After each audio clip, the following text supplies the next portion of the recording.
All right, so for question number 1, we have a situation that changed the world entirely, and that's the Second World War. So these social contexts bring up a lot of challenges for the people from all the world, and one of them was the need to communicate. So in order to mitigate these problems that were happening at the time, the government for the United States asked universities around the country to create a program that was tailored specifically for military personnel. Okay, so the first step was to ask, for help, and this program was meant to be used by languages such as German, French, and Japanese. Okay, so for question number 2, we need to know first what is ASTP. So this is Army Specialized Training Program.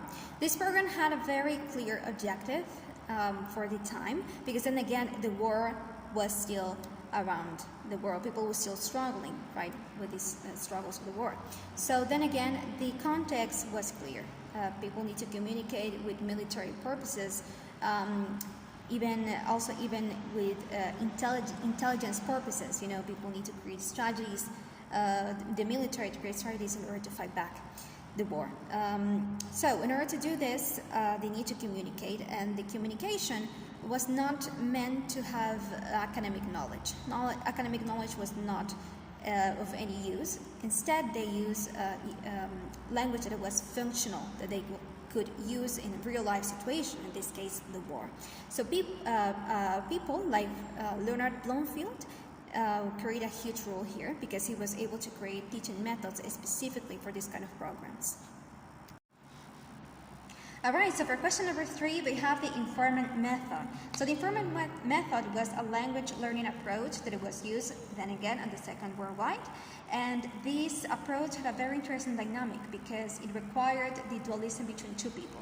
There was the native speaker, which was the informant, and it was the linguistic, which was the person who supervised the learning process. So these two people worked together in order to support one another, right? Because then again, people were struggling between this barrier of communication, so one was supporting the other. This way, they create an environment in which they engage students to acquire the language quickly, right? And this lasts until the end of the war. All right, so in order to answer these questions, I need to chop things a bit by bit. So first of all, in 1939, the University of Michigan was the one who developed the first English language institute in the United States. This institute was specialized to form teachers as an EFL, as English as a foreign language, and as an ESL, English as a second language. So there was this man who was the director of the institute, who was Charles Price, and he was specialized in the structure of the language. So he had his own ideas about certain methods, like the direct method. He said that it is not possible that someone can be exposed to the language like that. Instead, he believed that in order to acquire to learn a language, people need to understand the structure of the language, the roots, right? So he had a lot of emphasis on the grammar points, and he believed that the basic patterns were fundamental in order to understand a language. All right, so we are almost there. For question number 6, we have the structural linguistics and the characteristics, right? So for this case, first of all, we need to know what is structural linguistics. So structural linguistics, as the name says, it focuses on the structure of the language. It is not interested on the philosophical or the historical background of the language. So it actually has a lot of relation with the grammatical structure, right? So for this case, it has 3 basically characteristics. And the first one is that elements in a language were taught to be produced in an structured way. It means that basically in order to teach speaking or teach writing, we need to follow a series of steps, okay, in order for students to be able to achieve the skill.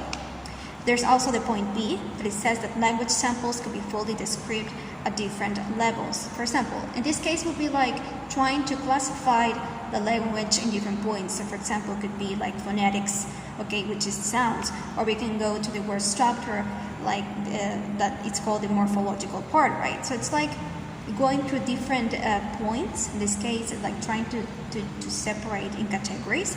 And then finally comes the last one, which is the linguistic level, okay, which is seen as a system, okay, like larger systems. In a simple way, it's like to say like a giant web. The one is connected to the other, and it's like building blocks, where smaller units combine to others, we go to the bigger ones. So for the question number 7, I want to read about what the William Milton said, because this is a quote, so I wanted to use the way that he exactly used, okay, this phrase, the following phrase. So he said, "The language is speech, not writing. A language is a set of habits. Teach a language, not about the language. A language is what its native speaker says, not what someone thinks they ought to say. Languages are different." So he quoted this in 1964, and basically means that language cannot always be used about what a theory says. I mean, in order to, if students want to achieve a language, they need to learn how to use the language, about how it's actually used. Because for him, according to what he says, it doesn't make any much sense for students to know all these the structures and the way that the language is supposed to be, but it's not actually used that way.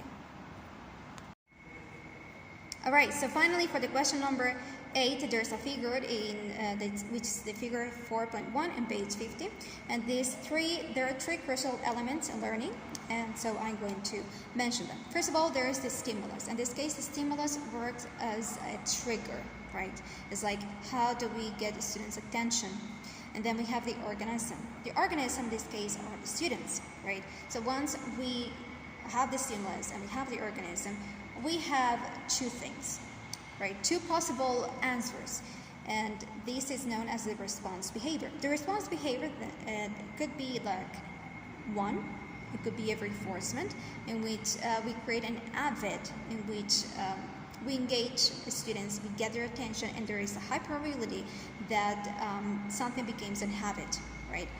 Or it could happen the otherwise. It could happen that there is no reinforcement, that there's a negative answer, and students probably don't want to respond, okay, to the stimulus, okay, and it's highly probable that it won't happen again. So, of course, as teachers, we want to achieve the first one, the reinforcement, in which we're able to create an habit for students to keep to achieve a language as much as possible.